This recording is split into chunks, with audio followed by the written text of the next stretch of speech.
Hey, it's So from So's Real Thoughts. I'm popping in for a quick hot second to talk about Anish Chagantri's Searching, starring John Cho. This is a film I saw back in April where I think it was the opening night film for the LA Asian Pacific Film Festival in LA, and I was so blown away by this film. Granted, I think it throws everybody off that it is filmed entirely through computer screens, TV screens, security cameras. It's all in the digital space. So if you don't know this premise, let me just tell you right now.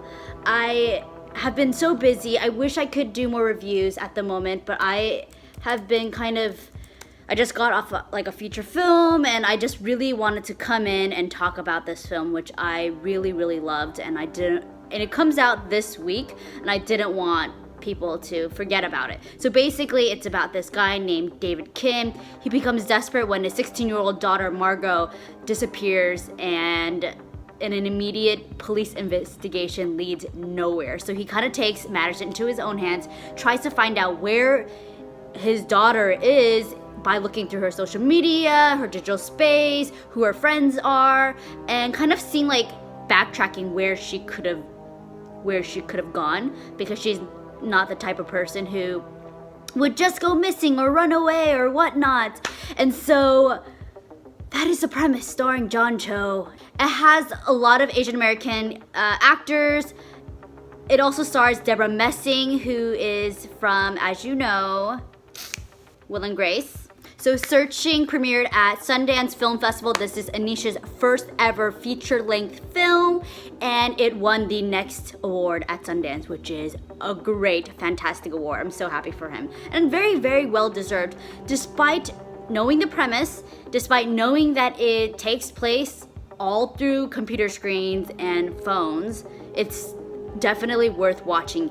Anish, if you don't know his background, he created this magnificent short film called Seeds all through a Google Glass, which eventually went viral. It got the attention of Google. He eventually went to go work at Google to create more commercials for them and whatnot. And he's just a brilliant person, director, whatever. And so it kind of was almost like destiny that he would make a film like this eventually.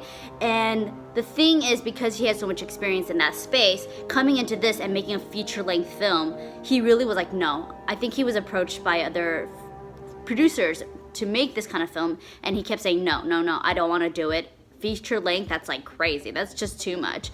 Eventually, they were able to convince Anish, and he created a story that is so brilliantly done. He almost reinvents what a feature-length film would look like if it took place all in this kind of digital space. He really ups the game. I think the entire time you're watching, you're like, wait, it takes place all in a computer screen. How is the story even gonna progress? Whatnot. I mean, suspension of disbelief. You kind of just go in, you get sucked into the story, and you're just enveloped in this thriller that is so gripping, so heart-wrenching. You are on the edge of your seat. I was sweating from everywhere, because I was so nervous what was gonna happen to this person and how they were gonna develop this story. Because yes, it almost seems stationary because you are in one place. It's as if a thriller is gonna happen right before your eyes while you're watching this YouTube video. It's kind of like that.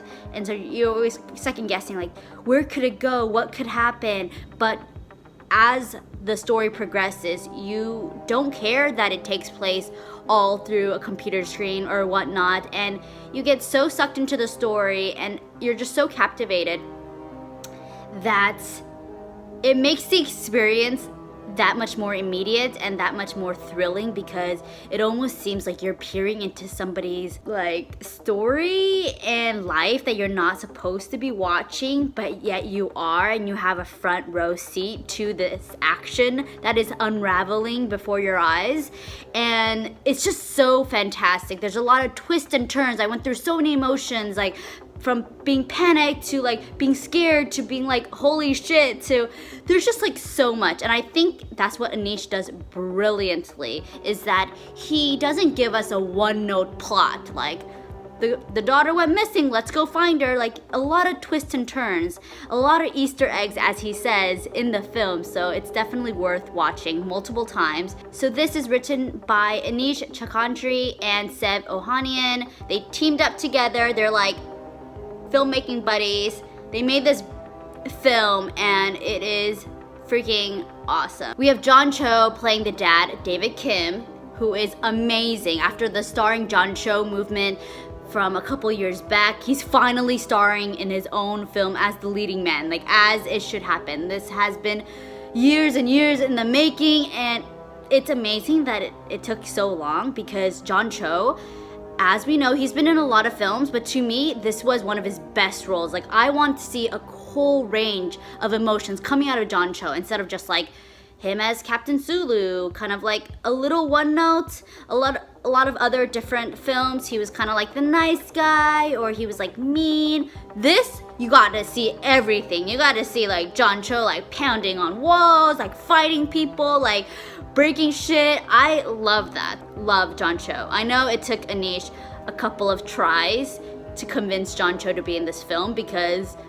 Anish just left Google and he's like trying to convince this big Hollywood star, John Cho, to be in his first ever film that takes place all in a screen. Like John Cho's probably like, no.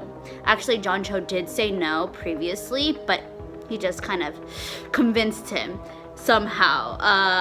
So yeah, it was, you have to see it. It's so thrilling. Stars John Cho as David Kim, Deborah Messing as Detective Rosemary Vick. Holy crap, Deborah Messing, never seen her like this. She's amazing. She's haunting. I can't wait to see her in more things.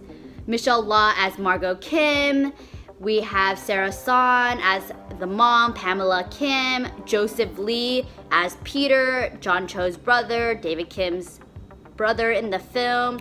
As you know, Joseph Lee is not only an actor, but a brilliant artist.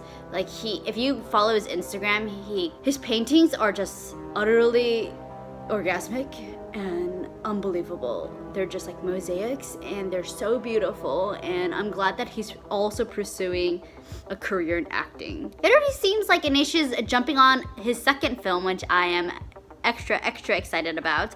I actually met him while I was working at the Indian Film Festival, and he was one of the jury members, and that was really cool. I did not connect the two. I was like, wait, you're that director? It's been quite busy for me at the moment, but I'm really glad that I was able to like just like jump in here and talk about this film with you.